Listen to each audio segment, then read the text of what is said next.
स्वास्थ्य से संबंधित कुछ विशेष जानकारियाँ। 90% रोग केवल पेट से होते हैं। पेट में कब्ज नहीं रहना चाहिए, अन्यथा रोगों की कभी कमी नहीं रहेगी। 2 कुल 13 आधारणीय वेग हैं। 3 160 रोग केवल मांसाहार से होते हैं। 4 103 रोग भोजन के बाद जल पीने से होते हैं। भोजन के 1 घंटे बाद ही जल पीना चाहिए। 5 80 रोग चाय पीने से होते हैं। 6 48 रोग एल्यूमिनियम के बर्तन या कुकर के खाने से होते हैं। 7 शराब, कोल्ड ड्रिंक और चाय के सेवन से हृदय रोग होता है। 8 अंडा खाने से हृदय रोग, पथरी और गुर्दे खराब होते हैं। 9 ठंडे जल, फ्रिज और आइसक्रीम से बड़ी आंत सिकुड़ जाती है। 10 मैगी, गुटखा, शराब, सुअर का मांस, पिज्जा, बर्गर, बीड़ी, सिगरेट, पेप्सी, कोक से बड़ी आंत सड़ती है।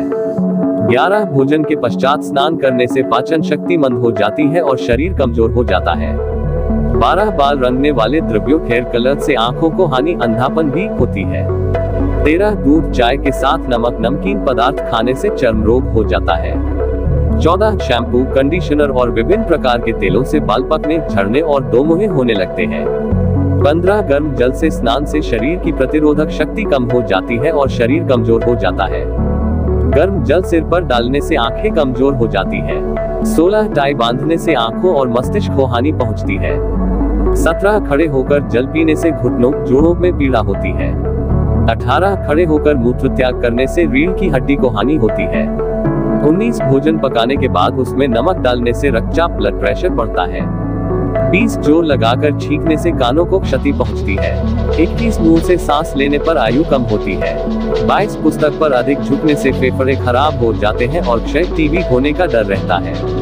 23 चैत्र माह में नीम के पत्ते खाने से रक्त शुद्ध हो जाता है, मलेरिया नहीं होता है। 24 तुलसी के सेवन से मलेरिया नहीं होता है।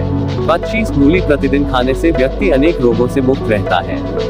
26 अनार, आम, संग्रहणी, पुरानी खांसी व हृदय रोगों के लिए सर्वश्रेष्ठ है। 27 हृदय रोगी के लिए अर्जुन की छाल, लौकी का रस, तुलसी, पुदीना, मौसमी, सेंधा नमक, गुड़, चोकर युक्त आटा, छिलके युक्त अनाज औषधियां हैं। 28 भोजन के पश्चात पान, गुड़ या सौंफ खाने से पाचन अच्छा होता है, अपच नहीं होता है। 29 अपक्व भोजन, जो आग पर न पकाया गया हो, से शरीर स्वस्थ रहता है और आयु दीर्घ होती है। 30 मुलहठी चूसने से कफ बाहर आता है और आवाज मधुर होती है।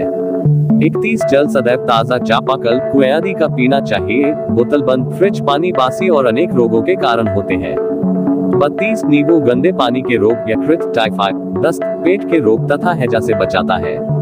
33 चोकर खाने से शरीर की प्रतिरोधक शक्ति बढ़ती है, इसलिए सदैव गेहूं मोटा ही पिसवाना चाहिए।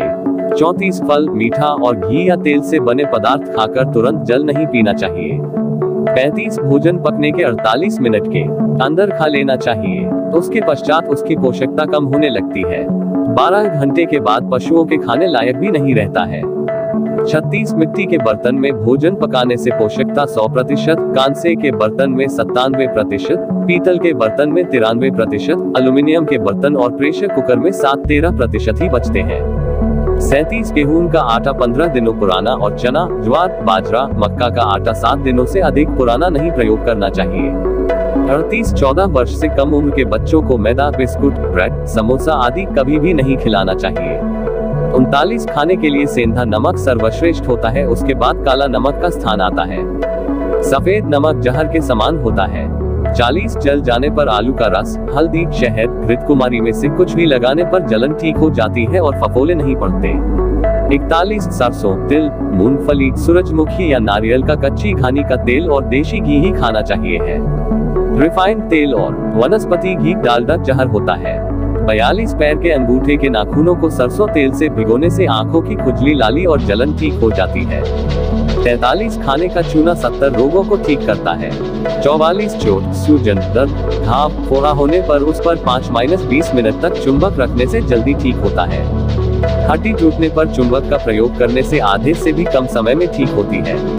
45 मीठे में मिश्री, गुड़, शहद, देशी कच्ची चीनी का प्रयोग करना चाहिए, सफेद चीनी जहर होता है। 46 कुत्ता काटने पर हल्दी लगाना चाहिए। 47 बर्तन मिट्टी के ही प्रयोग करने चाहिए।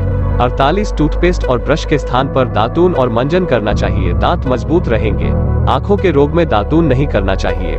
49, यदि संभव हो तो सूर्यास्त के पश्चात न तो पढ़ें और लिखने का काम तो न ही करें तो अच्छा है। 50, निरोग रहने के लिए अच्छी नींद ले। आप सभी हमसे इंस्टाग्राम पर जुड़ सकते हैं। धन्यवाद।